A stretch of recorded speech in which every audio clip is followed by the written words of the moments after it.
Praise God, maayong buntag sa aton nga tanan, labi na sa aton buhi nga Dios. So kamusta ka mo mga igsoon? Okay, so ako lang gi-extend ang akong greetings sa tanan yung mga nag-live sara, maayong morning sa aton nga tanan, labi sa aton buhi nga Dios. So, sa siningay giyon dili kita magdugay kay gisingganan ako ni dako dapat 20 to 25 minutes lang ha. Lo ka kulba man. Ha? Iya ako daan gisabot. May aray controller, may time. Sige. So 20 to 25 lang ano na yan sila. Pero sige, ang Diyos na bahala sa aton nga tanan. Sa sining higyon, gihangyo kamo sa pagtindog, manindog kita. Aton ipiyong ang aton mga mata, dayon gihangyo ko si Tito Miot sa pagpangamuyo. Diyos, kagamay namon niya balaan ginugad. Ari kami sa pinaka-importante nga bahin, Ginoong Diyos, sa among pagsimba, among pagpamatik, kanimo Ginoong Diyos. Ginoo, salamat sa mga tao nga din diya padayon niya ikaw God, din diya Ginoong Diyos mugamit Ginugad Lord.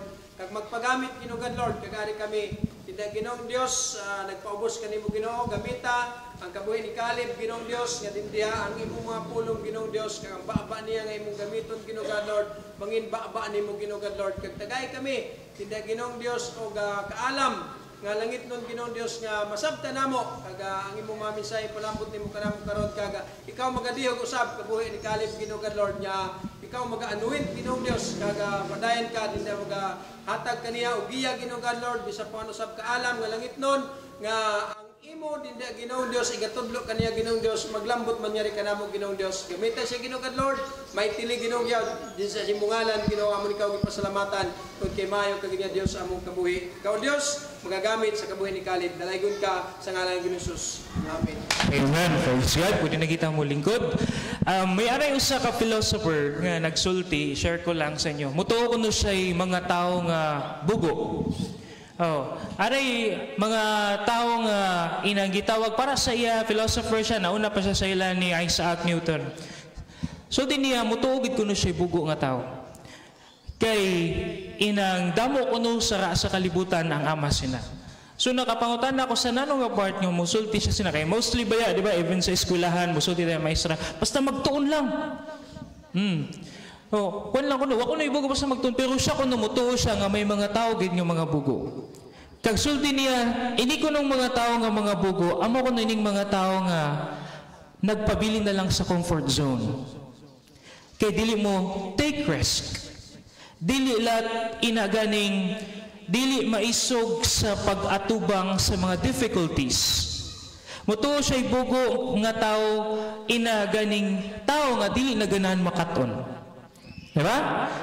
Kag siling pa sa pulong sa Ginoo, mas maayo ang pag-adto sa templo sa Dios aron sa pagkat-on kaysa paghalad. And I do believe nga amoy na aton sa rason nga nung ari kita because we want to learn. Dagamay naman na nag-amen, gamay dagit ang ganahan makaton. Beda, amoy na, di ba, aton goal nga ganahan kita makaton. Amen? Amen. Sa siningay giyon ang aton teksto, I do believe nga kita tanan makarelate sini kay amo malatin ni aton gibuhat. So ang Nehemiah sa chapter 4 verses 1 to 23 aton na naibasa naton ni Project Brother Chab. Aton na naibasa ang whole chapter sang Nehemiah sa chapter 4. Nano ang naswat dra?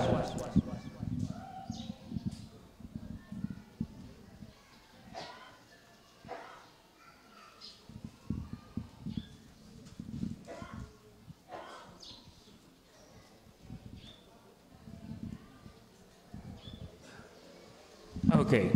Verse 1, sa diyang nakabalita si Sanballat nga nagtukod kami sa paril, nasuko siya pag-ayo o gibugal-bugalan kami niya. O katubangan sa iyang kaigsuunan o sa kasundaluhan sa Samaria, mingon siya, unsa may gibuhat nining makaluoy nga mga Hudyo? Tukuron ba nila pag-usab ang syudad? Nagtuo ba sila nga pinaagi sa paghalad og mga mananap, mahuman nila pag-ayo ang paril sa usa lamang kaadlaw? Makatukod ba sila paril gikan sa pinundok ng mga basura o mga sunog pagyod? Diha tupad kaniya si Tobias nga amo ni Hanon. Si Tobias mingon, tinuod ka na, bisag milo lamang ang mo katkat sa ilang kuta, malumpag na kana. Nagampo ako, padaling hugi kami o among Dios, kay gitamay kami. Isumbalik nga kanila ang ilang pagtamay kanamo. Kuhaay sila sa tanan nilang kabtangan o ipabihag ngadto sa laing nasod. Ayaw pasaylua ang ilang paglapas ug ayaw hikalimti ang ilang sala kay gipakaulawan nila kami nga nagtukod sa mga paril. Busa gitukod namo ang paril ug dali rang nahuman namo ang katunga sa gihabugon niini kay ang mga tawo madasigon man nga nagtrabaho. Apan sa dihang nasayra ni Sanballat, ni Tobias og sa mga taga-Arabia og sa mga Amonihanon og sa mga taga-Asdod nga nagpadayon kami sa pag-ayo sa paril sa Jerusalem og nga nagsugod nagkatakdo ang mga nagubang bahin niini nasuko sila pag-ayo. Busa naglaraw sila sa pagsulong sa Jerusalem aron paghimog kagubot. Apan nagampo kami sa among Dios og nagbutang og gwardiya adlaw ug gabi. Apan miingon ang katawan sa Juda, nagkaluya na ang tigdala sa mga bugat nga pasanon og nagtipunog pa ang mga nangguba. Dili kami makatrabaho sa paril. Og ang among mga kaaway miingon, sa dili pa sila masayod o makakita kanato at tuon ta sila og pamatyon aron mahunong ang trabaho. O niya, ang mga Hudyo nga nagpuyo tipon sa among mga kaaway, miadto kanamo og giingnan kami sa makadaghan, nga sulungon kami sa among mga kaaway. Busa sa kinaubsan nga dapit, luyo sa paril sa mga dapit nga wala pa maayo, gipahimutan ko ang mga tao sumala sa ilang tagsa-tagsa kapanimalay, uban sa ilang mga espada, mga bangkaw, ug mga pana. Nakita ko nga nahadlok ang mga tao. Busa, gingnan ko ang ilang mga pangulo. Ayaw ka mo gahadlok kanila. Hinumdumi ang Ginoo nga gamhanan og makalilisang og pakig-away ka mo alang sa inyong kaigsuonan, mga anak, mga asawa og sa inyong pinuy-anan. Nakabalita ang among mga kaaway nga nasayra namo ang ilang laraw og nga gipakyas sila sa Dios. O niya namali kami ngadto sa tagatagsa namo kabuluhaton sa paril. Sugad niya itong adlaw, katunga sa mga trabahador nagtrabaho sa paril o ang katunga nagbitbit og mga bangkaw, mga taming, mga pana, o mga bisti alang sa gubat o ang mga pangulo nagpaluyo sa katawhan. Nga mao'y nagtukod sa paril. Kadtong nagdala og mga butang, gihimo nila pinaagi nga ang pikas kamot nagtrabaho o ang pikas nagbitbit og hinagiban. Og ang matag trabahador nagtakin og espada samtang siya nagtrabaho. Diha sa akong tupad ang tao nga tigpatingog sa trompeta. Gingnan ko ang mga kadagkuan ug ang mga opisyal ug ang katawhan. Dako kaayo ang trabaho ug nakatag kini ug ang matag usa kanato lagyo og distansya. Inig kadungog ninyo sa trompeta, duol kamo kanamo kay ang Dios mo'y makig-away alang kanato. Busa nagtrabaho kami ug ang katunga kanamo nagbitbit og mga bangkaw gikan sa kadlawon hangtod sa pagkagabi. Gingnan ko usab ang mga tawo niadtong panahona, kinahanglan nga ang tanang tawo ani matug sa Jerusalem matag gabi aron kabantayan sa gabi ang syudad ug makatrabaho sa adlaw. Busa ako, ang akong mga kaigsuonan, ang akong mga sulugoon, o ang mga gwardiya nga misunod kanako, walay usa kanamo nga naghukas sa among bisti, bisan sa gabi. Ang matag usa, nagbitbit og hinagiban. Praise God, salamat sa pulong sa Ginoo. Dato palang pagbasa do 25 minutes naman to, ha? Sa pagbasa pala, balitaw. So, ato naman nabasa ang kinatibukan nga chapter. Kung aton i-picture out, ibutang naton ang aton kaugalingon sa nga mga panahon nga nagtrabaho sila sa paril. Bisan tinuod, yes, may assignment nga gihatag sa aton sa syud sa simbahan, aray dagyaw. Kaya pala, nagdagyaw malatin sila. Diba? Ginadagyawan nila ang paril sa Jerusalem. So, aton naman nabasa, ara si Tobias, ara si Sanballat. Inisang chapter na discuss namin isa ni pastor sa mga grupo sa una sa mga frontliners. Iyan na natin na-discuss sino si Sanballat, nano ang background ni Sanballat kag ni Tobias. Okay? So diri sa aton adto kita mo focus sa aton text. Ang Nehemiah sa chapter 4 verses 17 to 18. Nano ang sulti niya dira? Ang mga nagtukod sa kuta o ang mga nagdala og mga babalik kita dito sa 17 to 18. Nga mao'y nagtukod sa paril. Kadtong nagdala og mga butang, gihimo nila sa paagi nga ang pikas kamot nagtrabaho o ang pikas nagbitbit og hinagiban. O ang matag trabahador nagtakin og espada, samtang siya nagtrabaho. Diya siya kung tupad ang tao nga tigpatingog sa trumpeta. So kung aton tanawon mga kaigsuonan ang chapter, dili ni siya common para sa aton ang mga panghitabo. Kung aton tanawon, yes, natural da gayud ina nga may ara sing mga tao nga mo opposite sa aton desisyon.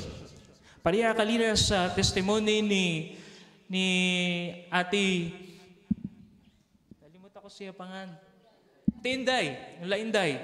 Diba? May mga tao gayud usahay nga inang may aragit si mga panahon nga mo oppose sa aton. Pero kung aton tanawon ang verse 17 to 18, may ara kitay mga butang nga kinahanglan naton tun-an. May ara kitay 5 kabutang nga angay naton tun-an. Pero ang aton tema sa sining aga is faith and vigilance. May mga tao nga may pagtuo pero dili siya mabinantayon. What do you mean mabinantayon? Like parehas silang bisag gikuray na, tiplion lang gid gihapon? Hamo bina? Dili. May pagtuo plus ang gitawag nga vigilance. Ang gitawag naton nga vigilance paging mabinantayon. Nano man ang angay naton nga bantayan. Sa nga panahon dili na lalim ang kinabuhi sa Kristohanon kay usahay may mga butang sa kalibutan nga kinahanglan gyud naton sabton, kinahanglan naton bantayan. Grabe I do not know, sa amon sa senior high, kay gisingganan kami, nagtudlo mo ko yung personal development nga subject, may time nga nag-meeting kami, dayon gisingganan kami, parehas na example, diba kung magsuray ang mga ginikanan, labi na may puya, labi na ang gistoryahan gani kay inang about na sinang mga party sa lawas. For example, ang isulti gadi na ninyo kung nano ang pangan sina. Dapat dili kay, di ba naanak kita ako sa laki ang yatintin. Sa amon gisingganan kami, isulti gid na sa puya. Magtudlo kami, ang imo kuan amo inin at nganlan gid ngayon kuno na. Daw dili ako sinaganahan. Ang imo kuan ama sini sa kuan. Yes, ina pala nga part. Kung maka kuan ka, imo mabantayan, dili gid sa amo. Imagine na Department of Education. Kalain kayo tanaw dira pag learning institution nya mo pagid ang musulti nga masina. So dapat may vigilance kayo. Dili lang sa mga secular nga bahin, even sa aton kaugalingon kinahanglan may bantayan kita. Okay? So ara kitay 5 ka points nga aton tanawon sina nga verse. Makita na doon dira 5 important things to consider. Una, aton makita dira mga igsoon ang faith and work hand in hand. Kung ini nga aton gibuhat sara, di naton matanaw nga ama sini kung why work, why action. Faith lang, mahimo ini siya. Pero tungod kay may action ni gitawag, nag-special number ang tulo ka grupo. Di ba why action? Nadiri nanumtong ang tulo ka grupo. Nindot kay sila tanawon kay, kwan naman, lapad naman ang area. Diba? So that is why faith and work hand in hand. Okay. Meron kita'y tanawin sa nagitawag na faith and work hand in hand. So the builders were fully committed to the task of rebuilding the wall. Musudi kita'y fully committed. But pa sa butili, half. Kay fully man. Diba? Fully committed to the task of rebuilding the wall, even while under threat. Musunin nga kita'y threat. Nanong threat? Pisan may aray, pamahog,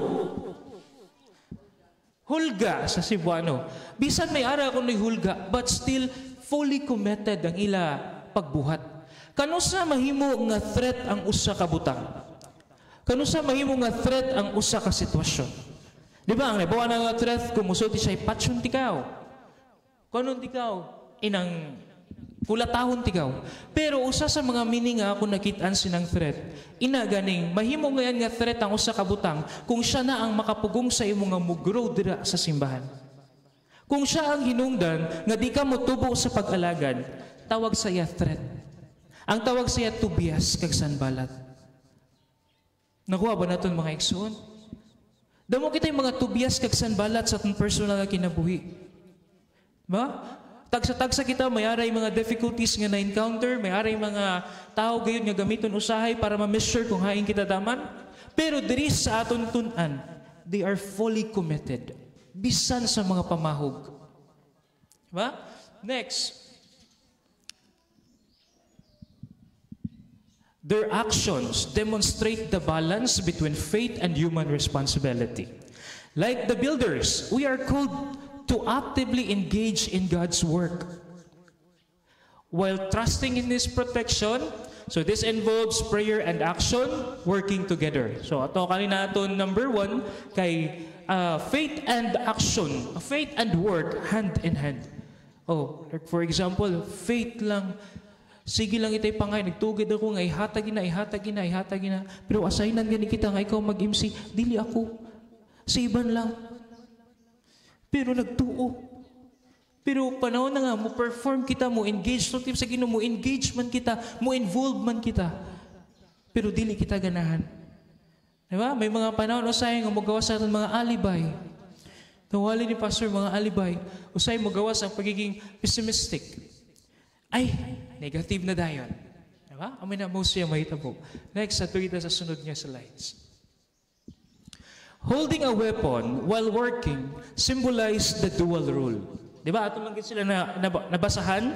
While nagmasa sila diri, ang pikas kamot may gigunitan nga espada. May gigunitan nga mga hinagiban. Anon sina? Inyo na picture out? Nagmasa kamot diri niya, ang pikas ninyo nga kamot may aray gigunitan nga hinagiban. Makaya ba ninyo? Ha? So, symbolize the dual role of trusting in God's protection while taking practical steps to address threats. Oh. Ini ginagibuhat nila mga igsoon. Dili natin mabasa ang word nga ambidexterity. Ang word nga ambidexterity, siling pa sa mga dictionary nga ako nabasa, amo ganin siya inaganing bisag nagmasa ang pikas ni mga kamot, kag ang pikas ni mga kamot magigunitan nga hinagiban, kaya dagyapon nimo buhaton. Sige ang masa diri, bisag may kaaway ka pa kuno diri. Amo gina nga ang iban nga dictionary, ang tawag sina nga word is magic. Ang tawag myth lang kuno na nga word, inang gitawag nga ambidexterity. Kay inang ambidexterity, bisag ang usan nimo kakamot diri nagtrabaho, ang pikas at nagtrabaho. Pero gipatunayan diri sa Bible nga ina gayud siya is dili siya pulong lang sa magic. Dili lang kay magic lang. Kay nga man, inang word nga ambidexterity. Like for example, atong sa panahon ni sino ka ito nagkuan kang Gulayat? Very good. Si David. Inang sling, dili lang nimo gamiton sa tuo. Kung musudi kita ambidexterity, bisan sawa, kaya. Amo na gitawag nga ambidexterity. Ano man nasa sa atong panahon, kabantay ka mo sa atong iban nga mga kaupod sa biyay, nagprito, nag-cellphone. That's ambidexterity. Huh? Siging laba, nag-cellphone. That's ambidexterity. Sulti nila, magic lang. Pero kay bawa ba ka mga kaigsuunan, inang ambidexterity nga word, or able and capable to do both hands, is only sa tribo lang ni Benjamin. Ang iban nga tribo, di sila sinakatigo. Sulti pa sa mga komentary nga ako nabasa, inang ambidexterity nga gitawag only sa tribo ni Benjamin. Kag inang gitawag nga ambidexterity is only by practice. Dili gani na siya kay genes nila, dili gani na tungod kay ilalahi or ila inagayod, ila gayud ina. For example, sa mga sakit ay ila magayod na, dili nga na sina ang ambidexterity nga gitawag is mabuhat lang siya or maangkon siya through practice. Kag ang meaning nahitabo sa ila. Ang gitawag nga ambidexterity. Imagine ninyo kung balikon nato ng atong teksto, sige diri ang masa, sige diri ang trabaho, sa pikas naman nga kamot may aray hinagiban nga lain. Amoy na ang mga tribo ni Benjamin. Kag ang tawag sina is ambidexterity. Kung aton tanawon ang secular nga mga definition sina, dili sila sina motuo kay it's only magic. Pero gipatunayan dira sa aton gitun-an nga dili gaya nila sa magic lang. Bisan sa aton, dili ang kay nagtrabaho ang usa ang pikas at nagtrabaho. Okay, so next slide kita Brother Jack. So inilat nga principle is echoed in James chapter 2 verse 26, which teaches that faith without work is dead. So that is why faith and action hand in hand.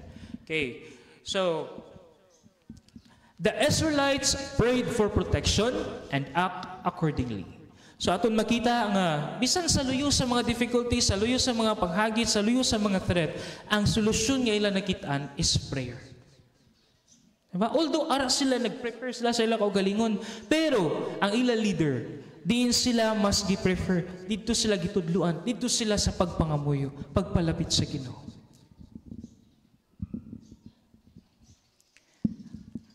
Ikadua, 5 minisayan, nagtas kadua. Vigilance against opposition. Sometimes, ini sila kung aton gayud tanawon, musa kitay vigilance pagiging mabinantayon. Sila sa panahon nila, grabe naman gid kaya to ang mga opposition nga naglambot sa ila. Imagine na, may hara na yung mga plano nga pamatsyon. Bugat na gid kayo. Pero nanoy lagi buhat, ang pagkamabinantayon lang ang ilagihimo. Sometimes ganyan mga igsoon, ining opposition, dili ni maghalin sa gawas. Sometimes maghalin sa aton kaugalingon. Prayer meeting, nag-uwan, ay di lang anay kita, oy. Ikaw, ay nag-uwan man, di lang anay. Ang opposition, wala naghalin sa gawas sa imo mismo. Amo ni pinakakulba, kung sa imo na maghalin. Kung ikaw na mismo ang mag-decide. Pero nano ang gihimo nila ni Nehemiah? Vigilance. Kita lang gitudluan kita nga mangin vigilance sa aton kaugalingon, even sara nga panahon sa aton pag-alagad sa Ginoo. Kag base sa mga komentary nga ako nabasa, diri sa number 2 na bilong inagayang, for example, may nahimo kita nga sayop sa nagligad. Kinahanglan bantayan nato aton kaugalingon, di na siya naton mabalik sa sunod. That is vigilance. Pag mabinantayon. Kay sometimes ang opposition di magaling sa gawas ari sa aton kaugalingon mismo. Kita mag-decide. The builders' readiness to defend themselves reflects the need for constant vigilance in the face of spiritual and physical opposition. Sa mga opposition nini, nakita natin natin nga nangin ready sila. So, the weapon in one hand symbolizes spiritual warfare. So kita tanan, may spiritual warfare kita nga gitawag. In the Christian context, this is paralleled in Ephesians chapter 6, verse 10 to 18. So, where believers are urged to put on the armor of God to stand against the enemy. Na-discuss naman sa aton ni Pastor, isulob ninyo. Diba? Isulob ninyo. Ang sulti dito sa Ephesians, isulob ninyo ang mga hinagiban. But pasabot, there is preparation. Dili pwede nga mukatong kita sa gubat nga di nato ito masulob. Isulob ninyo. The word isulob is a word of command which refers a preparation. Okay. Sige, next kita para dyan. So, we are called to build God's kingdom and defend against spiritual attack. When we say spiritual attack, apil na dira ang protecting the ministry of the church. Ano namin yung gitawag ng ministry of the church? Protecting the ministry of the church.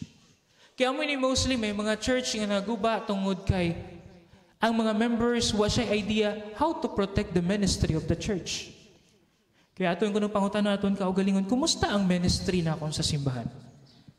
Pangutanan ninyo kaugalingon, ikahuman inyo dahil katapad, Brad, sis, kumusta yung ministry?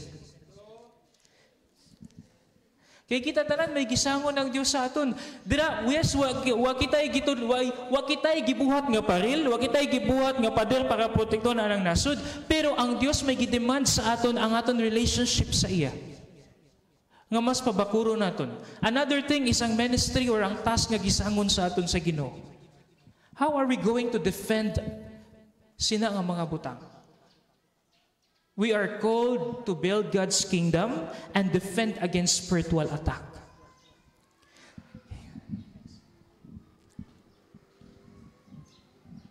Ari kita sa ikatulo.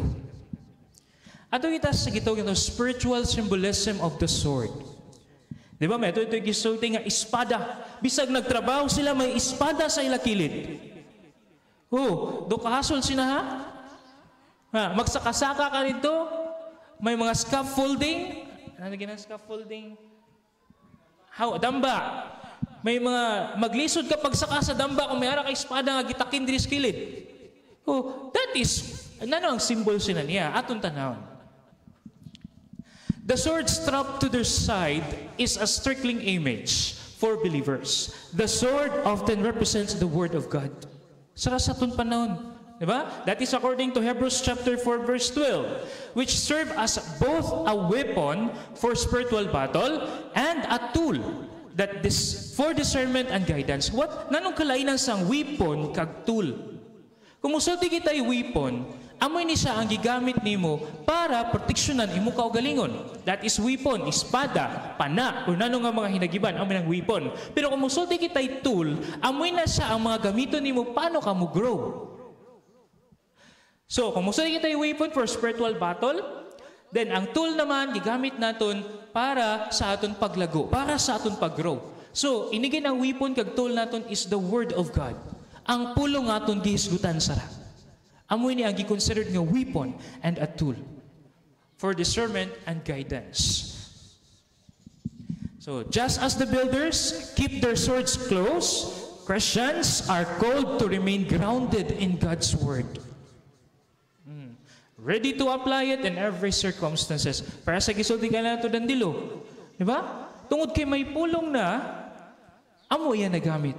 So lahi dagay niyan kung mayara kita'y pulong. Lahi dagay kung mayara kita'y gi-treasure nga mga pulong sa Ginoo. Kaupat, perseverance despite fear. Kung kamo ang ara sa ito nga sitwasyon, may mga pagbahad na nga patsyon ikaw, di lang ikaw, hasta mo pamilya.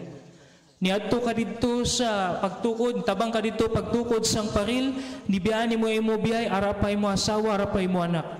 Pag uli nimo, wa na ang imo anak, kaging wa na, nagbuyod na. Kung ang among manggidin ang nahitabo, among manggidin ang mahitabo, kay may mga pagbahad nga patsyon man gayud. So, naman imo response? Pero ang nahitabo dito, kung ato nabasa, there is perseverance sa ila. Nagpadayon gihapon. Ang bitoy na ang rason nga nung ari kita tungod kay nag-persevere kita. Gusto natin mo padayon sa pag-alagad. So, perseverance despite fear. So, the builder's willingness to work under dangerous condition. Di namin na matawag ako, kay under dangerous condition naman ginadto kay wala nga imo palangga ang asawa, imo palangga ang anak, ikabot ni mo, wala. So, dangerous situation. Pero nano ila sulti, fully committed gihapon. Ba? Okay. So, conditions demonstrates their courage and determination. This perseverance reflects a trust in God's sovereignty. Which gipakita nila ang ila pagsalig sa Ginoo kaysa ang pahadlok sa mga tao nga ito nagpalibot sa ila. Ha? Nga naman sa pag-alagad, may mga tao gayod nga magyaguta. Okay? Despite the constant threats, the work continue. Ha? Para diri sa atong dagyaw. Despite sa mga kakapoy, pero arigya po na ang kakyub nga nagdagyaw na nimba. Ha? Because may perseverance. Oh, the work continued, showing that fear was overcome by faith and purpose. Tungod sa pagtuo. Ikalima. Kita sa ikalima. Ang itawag natin nga spiritual momentum. Kung inyo tanan mga kaigsuunan, kung wa ka sa tuy momentum nga gitawag, naging momentum, nagkadasigon. Kung wa sa tuy kadasigon, damo na kay negativity, damo na kay mga negative nga mga nahitabo. Kung wa at tuy momentum, wa kadasig, kumusta ayhan ang trabaho? Dagyaw, may suhol, kita pa gani magamot. Ina ba lang kung negative ka, di ka agad makakari. Pero tungod kay nidagyaw ka, it's because sa momentum sa pag-alagad nimo. Diba? So, there is a spiritual momentum, ganing, they sacrifice their efforts and strength because they see and understand the needs.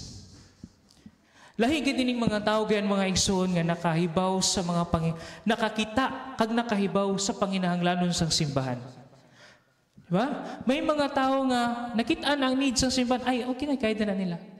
Pero inigyan ang mga tao nga nakakita sa mga panginahanglan o nasayran ang mga panginahanglan sa susunod sa simbahan, amoy ni nga mga tao, amo atong mga nagtukod sa paril. Bisag sa luyo sa mga negative, sa luyo sa mga threat, mas gipili nila nga buhaton ang para sa Ginoo. It's because nakit-an nila ang mga panginahanglan. Nakit-an ba nato ang mga panginahanglan, mga igsoon?